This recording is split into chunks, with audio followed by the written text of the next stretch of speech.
My name is Ren Calloway. I'm 30 years old. And the night my father stood up at his own retirement dinner and called me deadweight in front of 40 people was when I finally understood that being the most necessary person in a room does not protect you from being the most dismissed one. He said it with the particular ease of a man who has never had to consider the weight of his words because the people around him have spent years absorbing their impact without comment. We were at the Harrington Room at the Elmfield Suites, a private dining space my mother had booked 3 months in advance, 40 guests arranged around 5 round tables, the kind of event that requires a seating chart and a deposit and someone to coordinate the catering, which I had done. The dinner was a celebration of my father's retirement from Callaway Freight Solutions, the regional freight logistics company he had founded 26 years earlier, which had grown from a 2-truck operation out of a rented warehouse on the east side of Millhaven into a mid-sized company with 11 vehicles, a dedicated dispatch center, and 31 full and part-time employees. I had been working in the back office of Callaway Freight for 6 years. My father was midway through his remarks. He had stood as he always stood, with the air of a man accustomed to being listened to, when he gestured toward the table where I was seated with my mother and 2 of my cousins and said, "And of course there's Ren, who's been around the office. Deadweight, always has been. But we kept her anyway." He said it with a laugh. The laugh was the thing I remember most clearly, not the words themselves but the laugh that followed them, which was comfortable and unhurried, the laugh of a man making an easy joke among people he expected to find it funny. My cousins laughed. My Aunt Bernadette made a face that she converted quickly into a smile. My mother looked down at her plate. The table nearest us, 4 of my father's longtime freight industry colleagues, politely found something else to look at. I set my fork down. I folded my napkin in my lap. I did not push back my chair. I did not leave the room. I looked at my father for a moment, and then I looked at the centerpiece on the table, which was a low arrangement of white and cream flowers that I had also selected, and I sat with what had just happened. Something moved through me that I am not going to name. I will tell you instead what it felt like physically, a long, slow settling, the way a building settles on its foundation in the cold, not a collapse, not a crack, just a final, infinitesimal shift into the truest version of its own weight. I picked up my fork. I finished my dinner. I thanked the catering staff by name on my way out. What none of the 40 people in that room knew, what my father himself had perhaps never fully processed, in the way that people do not process the mechanics of systems that simply function, was that his name was not on the Callaway Freight Solutions operating account. Mine was. I need you to understand the company before I can tell you what the account meant, because the account did not come from nowhere, and neither did I. Callaway Freight Solutions was my father's idea and my father's name and, for the first 12 years of its existence, my father's company in every meaningful sense. He built it through the particular combination of industry knowledge, physical stamina, and willingness to operate on thin margins that characterizes the early years of any freight business that survives long enough to become stable. He knew the routes. He knew the clients. He knew how to negotiate a fuel contract and how to manage a driver who was costing the company more in maintenance calls than his productivity justified. These were real skills. I am not diminishing them. What my father did not know, had never known, and showed no particular interest in learning, was the administrative architecture that a business requires in order to grow past a certain size without collapsing under its own operational weight.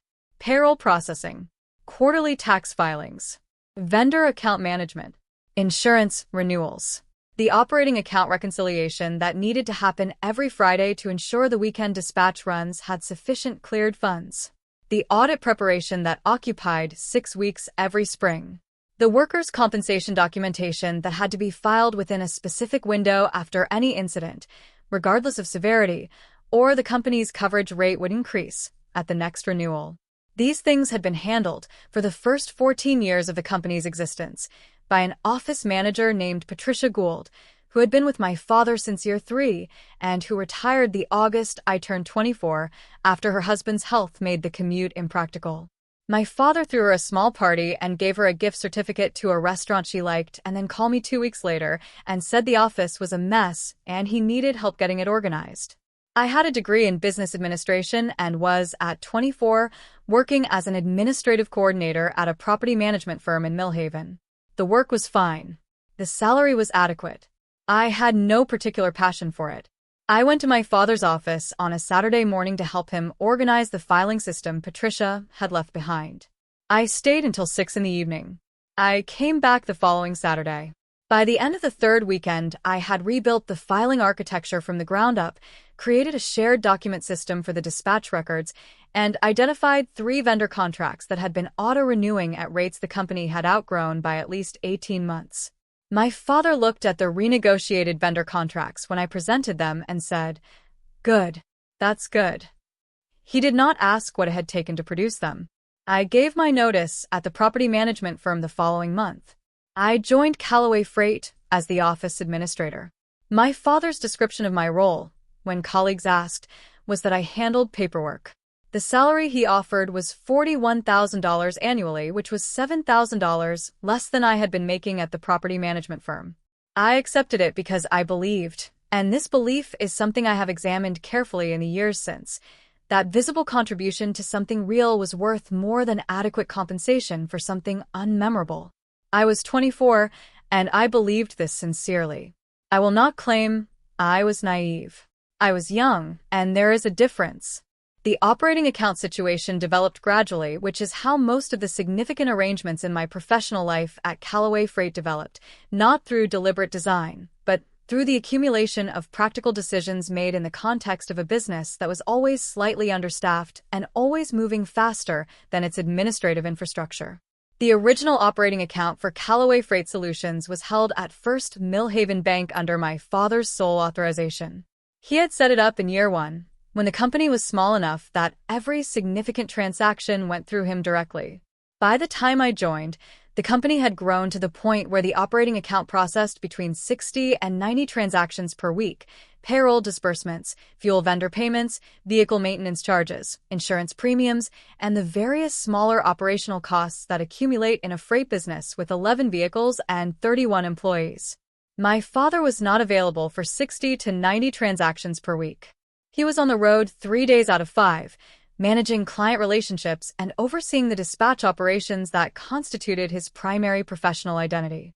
He did not want to be the person who approved a tire replacement on truck 7 at 11 on a Wednesday morning. He wanted that handled.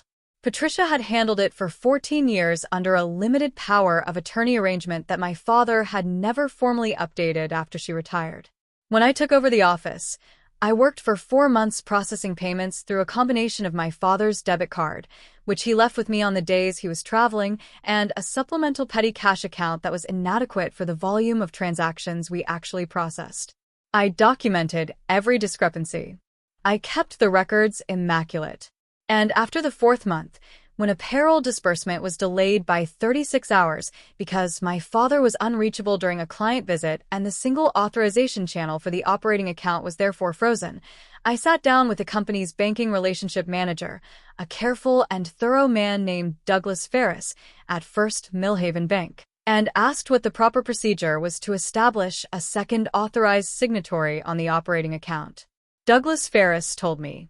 I prepared the documentation. I brought it to my father on a Thursday evening when he was in the office.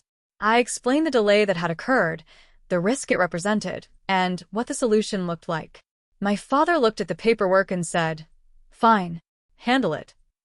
I handled it.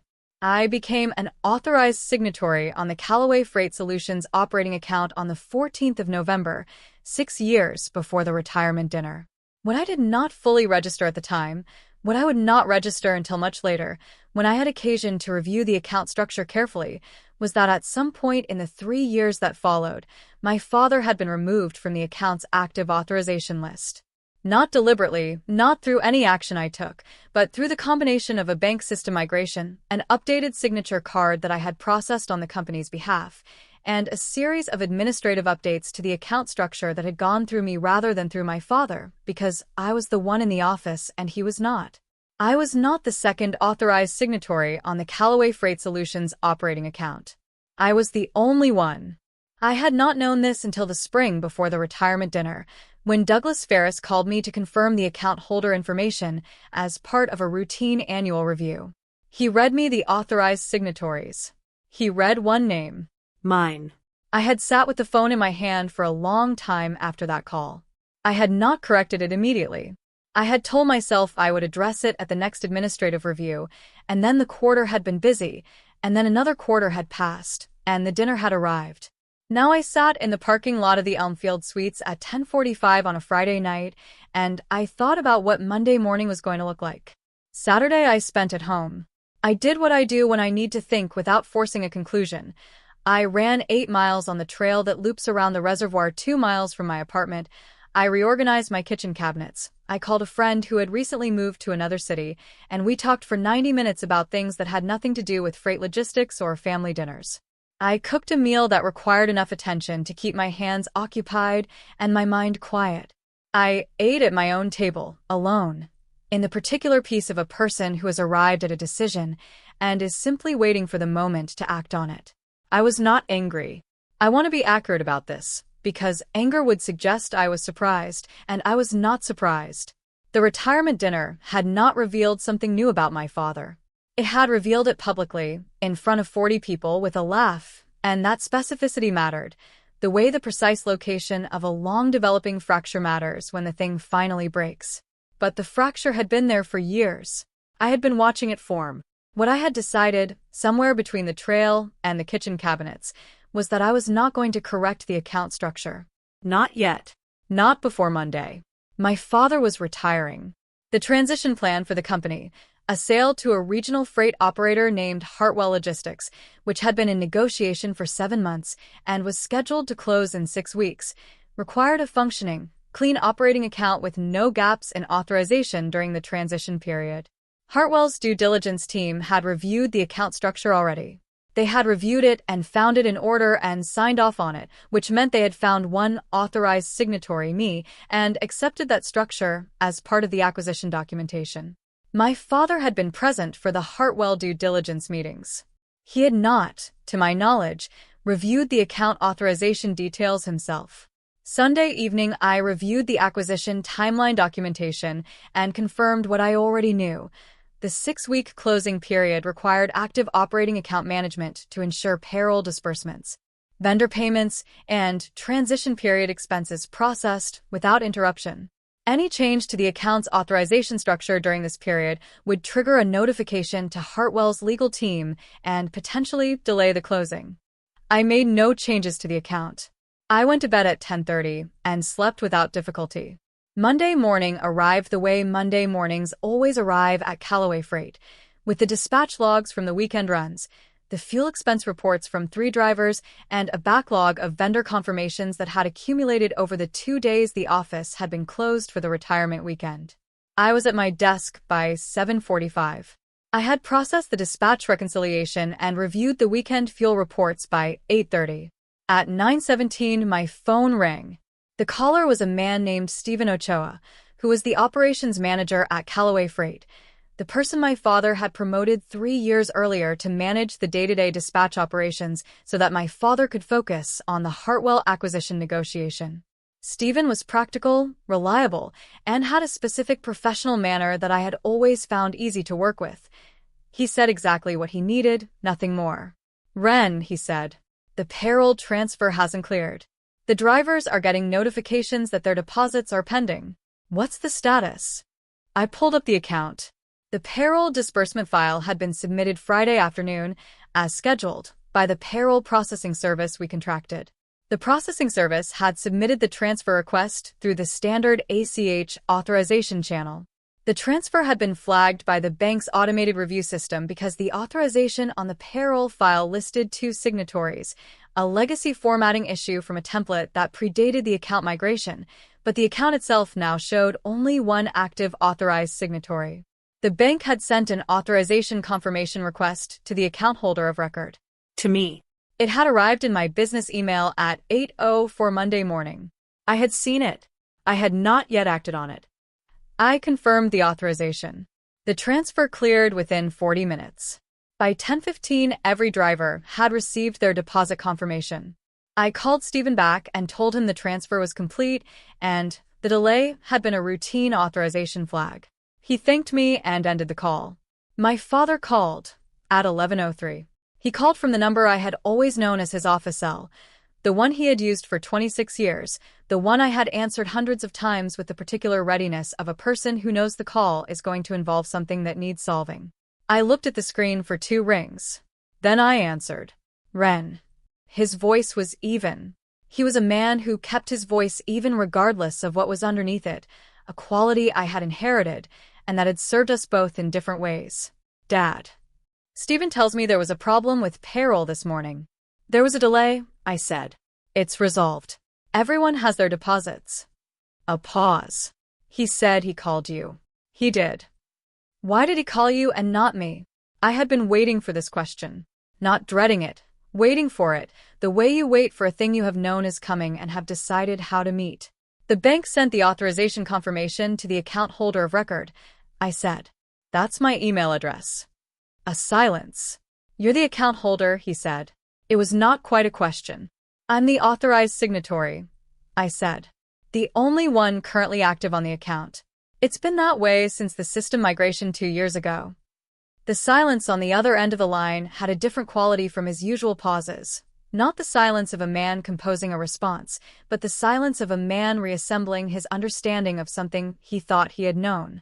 Patricia always, he started. Patricia had a limited power of attorney arrangement, I said. When she retired, it lapsed. When I joined, I became the signatory. The migration updated the record in my name. You were listed as a secondary contact, not an active signatory. I flagged it for review in the spring, and it didn't get corrected before the acquisition process started. You flagged it, he said. I documented it, I said. I can send you the note. Another silence. Longer. What does this mean for the Hartwell closing, he said. Nothing, if we manage the next 6 weeks cleanly, I said. The account is structured. Payroll will process. Vendor payments are automated. The transition documentation Hartwell reviewed already reflects the current account holder on file. If we add a signatory now, it triggers a notification to their legal team and potentially delays close. I heard him breathe. So we leave it, he said. For 6 weeks, I said. I'll manage the account through close. After the acquisition transfers, the account will be folded into Hartwell's operating structure and the question becomes moot. He did not speak for a moment. You've been running the account, he said. For 6 years, I said. Another silence, different again, this one with a quality of inventory in it, as though he was counting backward through 6 years of Monday mornings and Friday reconciliations and payroll disbursements and wondering how many of them he had not looked at because they had simply been handled. I shouldn't have said what I said on Friday, he said. The sentence arrived plainly, without ornamentation. My father is not a man who elaborates apologies. He states them in the same flat register he uses for everything, which means they are brief and, because of their brevity, unusually specific in their weight. No, I said. You shouldn't have. He cleared his throat. The dinner went well. Your mother thought so. The catering was good, I said. I'm glad she liked it. A pause that had the quality of a conversation that has arrived somewhere neither person had expected to arrive, and is now deciding whether to acknowledge that fact. I'll be in Thursday, he said. We should look at the Hartwell transition schedule together. I'll have the files ready, I said. We said goodbye. I put the phone down on my desk and turned back to the dispatch reconciliation I had been working on when Stephen called. I finished it by noon. The Hartwell acquisition closed on schedule, 6 weeks after the retirement dinner.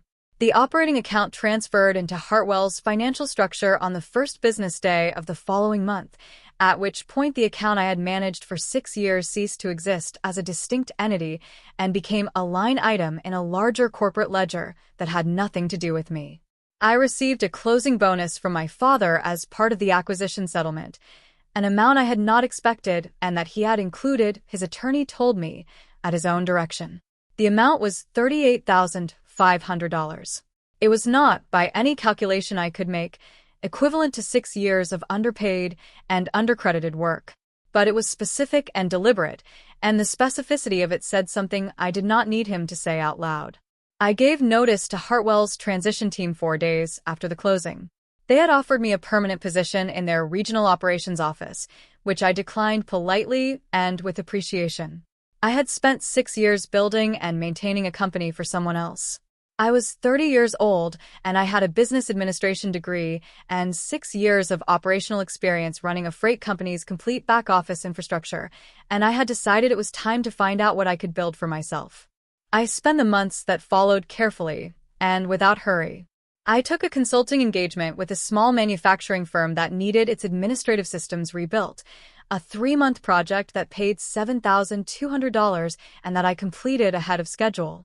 I took a second engagement, then a third. By the end of the first year, I had formalized the work into a registered LLC and had 3 ongoing clients. My father came to dinner at my apartment in the spring, 8 months after the retirement dinner. He came alone. My mother was visiting my aunt in Phoenix, and we ate at my kitchen table and talked about things we had not found a way to talk about in the years when I was working for him, and the professional layer between us had made everything else harder to reach. He asked about the consulting work. I told him about it honestly, including the parts that were difficult, and he listened in the way he listened to operational problems, with focused attention and without unnecessary commentary. At one point he said, "You knew what you were doing in there." I understood what he meant.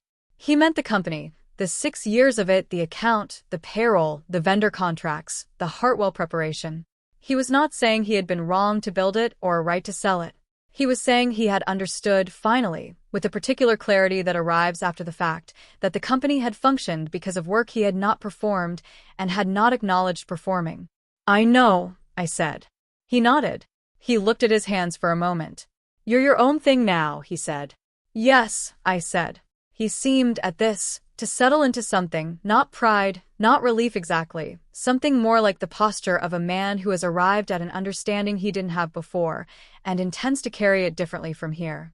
We finished dinner. He helped me clear the table without being asked, which he had not done in my memory. He said goodnight and drove home, and I stood at the window for a while after his car pulled out and thought about the particular quality of conversations that arrive late. Not too late, just late enough that both people understand the cost of the delay without needing to say it. The consulting firm is in its 2nd year now. I have 5 clients and a part-time associate I brought on in the fall, a recent graduate named Simone Hartley, who is precise and thorough and has a talent for identifying inefficiencies in systems that their operators have long since stopped noticing. I told her when she started that the most important skill in our work was not knowing how to build systems but knowing how to see them, really see them without the habits and assumptions of the people who have been inside them too long to recognize the shape they've actually taken. She asked me how you develop that. I told her you spend 6 years inside one. I have been thinking about what my father said that night at the Harrington Room. Not the word itself, which was small and unimaginative, and says less about me than it does about the particular economy of a man who has never needed to develop a more precise vocabulary for the people who hold things together for him. I have been thinking about why it landed the way it landed, which is not the way an insult lands when it is delivered by someone whose opinion you fear. It landed the way it landed because it was public, because it was casual, because it had the ease of something that had been believed for a long time without ever being examined. People who believe a person is small are rarely surprised when that person turns out not to be. What surprises them is realizing that they were the ones who couldn't see it. I was never deadweight. I was the only signature on the account that kept 31 people's payroll moving every Friday. I was the person who filed the quarterly returns and managed the vendor relationships and rebuilt the administrative architecture from the ground up when Patricia Gould retired and no one thought to plan for her absence. I was the person who coordinated the catering for the dinner where my father called me deadweight and who thanked the catering staff by name on her way out and who sat at her desk at 7:45 the following Monday and processed the dispatch reconciliation before anyone else arrived. The visibility was never mine to demand. But the value, the real, specific, operational value, was mine the whole time. The Monday morning phone call was simply the moment it became impossible for my father not to see it. What you build in the background does not need an audience to be real. It only needs you to know the difference between being unseen and being nothing. 6 years. 1 account. 31 employees who got their deposits on time every Friday, including the Monday after the dinner, because I confirmed the authorization at my desk and closed the flag and went back to the dispatch reconciliation. That is what the company was made of. That is what I was made of. If you were sitting at that table on Friday night when my father made that toast, when he said that word and laughed and looked away, I want to ask you this. In that moment, before you knew anything about the account or the payroll or the 6 years behind it, when you were just a person at a table watching a woman fold her napkin and stay at her seat, what did you think she was going to do? Leave your answer below. I read every one. If this story reached you, the like button is right there. 1 second. Subscribe so the next one finds you. Hit the bell. The story I'm putting up next starts somewhere I've never started before, and you'll want to be there from the beginning. I'll see you then.